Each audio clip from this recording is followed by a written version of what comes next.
Oh là là, comment j'ai vécu un début de mois complètement dingue. J'ai fait ma première séance de dédicace parce que une de mes illustrations a été prise pour ce sketchbook du Free Comic Book Day. Et ensuite, on est parti avec Audrey aux Imaginales. C'était encore une fois hyper top. Mais bon, on va faire une petite pause et parler comics un petit peu. Bienvenue dans le Point Comics de avril 2017.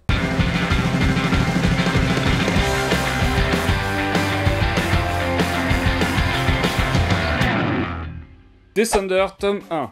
Jeff Lemire, Dustin Nguyen. Quand Asimov rencontre les comics, ça donne Descenders, magnifiquement illustré par Dustin Nguyen, Little Gotham, et écrit par Jeff Lemire, The Valiant et Bloodshot Reborn, ça ne pouvait que présager du bon. Les races vivantes telles que les humains et les aliens rencontrent un jour des robots géants, mais genre géants de la taille d'une planète, qui s'appellent les moissonneurs et qui font appel à une révolte contre les robots. En effet, les robots sont partout et font partie de n'importe quelle société, sont des éléments du quotidien. 15 ans plus tard, un petit robot s'éveille dans ce monde totalement hostile aux robots et on va en plus apprendre qu'il est lié à un secret des moissonneurs. Ce n'est pas la lecture de l'année, je trouve que ça manque un peu de surprise, mais pour tous les amateurs de SF, ça peut carrément le faire. Beach Planet tome 1. Kelusu Deconic et Valentine Delandro. Trouvé en VO à Londres, je sais qu'il est sorti il y a pas très longtemps chez Glénat en VF, mais les dessins ne m'avaient pas inspiré. Là, c'était pas trop cher, j'ai sauté le pas. C'est une sorte de Orange is the New Black qui se passe dans un monde, dans un futur dans lequel le patriarcat a pris tout le dessus. Si vous ne correspondez pas aux attentes de ces messieurs à leur caprice, vous pouvez sans doute finir dans cette prison qui est Beach Planet. Kamokogo fait partie de cette prison et par un concours de circonstances va devoir former une équipe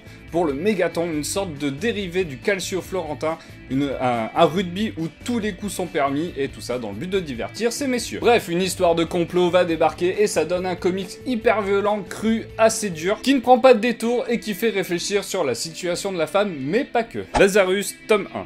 Greg Rucka, Michel Lark, Santi Arcas. Dans un futur proche et dystopique, la richesse gouverne le monde, mais genre littéralement, il n'existe plus de frontières géographiques, c'est des frontières économiques. Ceux qui dirigent leur domaine sont des familles, un peu comme la mafia, et dans chacune de ces familles, il y a un être élu qui va devenir le Lazare, le représentant, le défenseur de cette famille, qui va subir énormément d'opérations génétiques pour devenir un surhomme. On va suivre Forever, le Lazare de la famille Carlyle. Cette famille est complètement sous tension, des rivalités un peu partout, et ils détestent pour la plupart Forever, la considérant ni plus ni moins comme un clébard. Seul le père semble la considérer comme un être vivant, et en plus, la favoriser un petit peu, ce qui crée bien sûr encore plus de jalousie dans cette famille. Bref, une grosse histoire de complot, seulement j'ai découvert assez rapidement comment ça allait se terminer et bien sûr ça m'a un peu refroidi.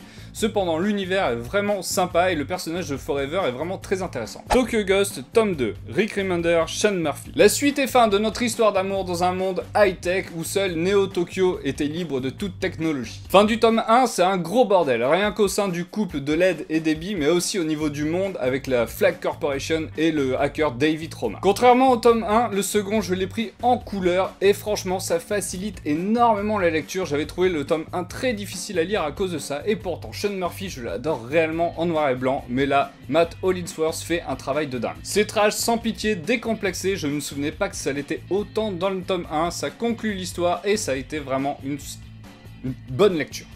Attention à ne pas mettre entre la main des plus jeunes. Il y a des zizi.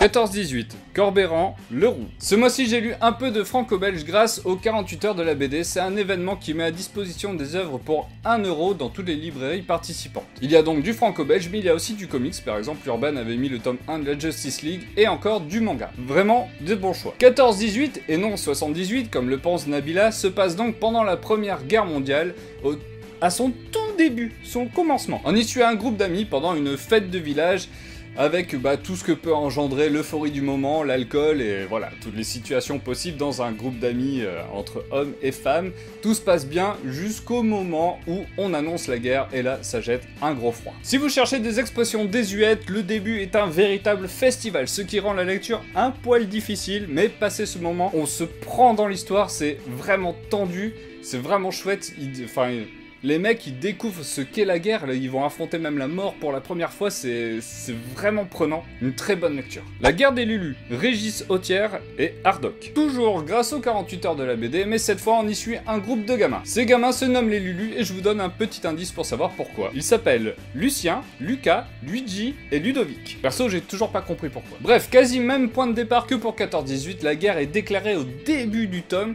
Et lorsque leur orphelinat est évacué, ben eux, ils ont totalement été oubliés, et là commence leur quête de survie. Ce petit groupe va donc apprendre à se débrouiller dans une ville totalement abandonnée, et ça donne aussi une très bonne lecture avec une fin qui donne envie de choper la suite. Hellblar, Alex et Sergia Asiera. On termine par un bouquin aussi super joyeux, découvert par mon comparse de chez Geeking, Charlie. Cette BD a existé grâce au financement participatif, et franchement, lire l'historique du projet de ces deux frères m'a réellement donné un plus, une grosse motivation pour le lire. Je dis pas ça parce que je suis en train de dessiner une BD et que Audrey est en train de me frapper pour que j'avance hyper vite. Un jour, lors du retour de Red victorieux, des vikings, guerriers et guerrières retrouvent leur village totalement mis à sac par des créatures très étranges. Après un véritable carnage, ils s'en sortent et découvrent que les enfants du chef du village, Arek, ont été enlevés. Suite à un petit délire prophétique de la sorcière du village, ils forment un groupe assez bizarre pour partir à la poursuite de leurs ennemis, qui sont eux aussi très étranges, un peu maléfiques, un peu sombres, un peu flippants. Le groupe est composé de personnalités complètement différentes qui se complètent plutôt bien, ce qu'on retrouve aussi dans la guerre des Lulu. Et cette diversité va leur être bien utile car ils vont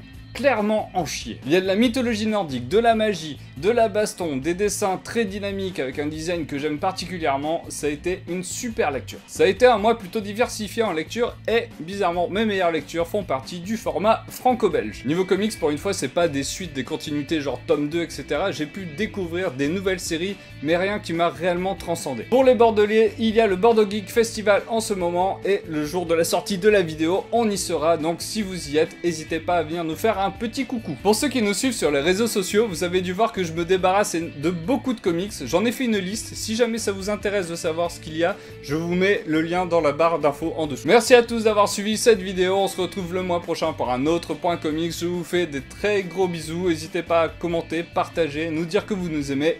Bisous. Tu nous aurais pas fait un petit code sauvage en mode je... Ah si, ouais, j'ai trop chaud pour ça. Oh là là, comment j'ai vécu un début de mois complet. Quoi ?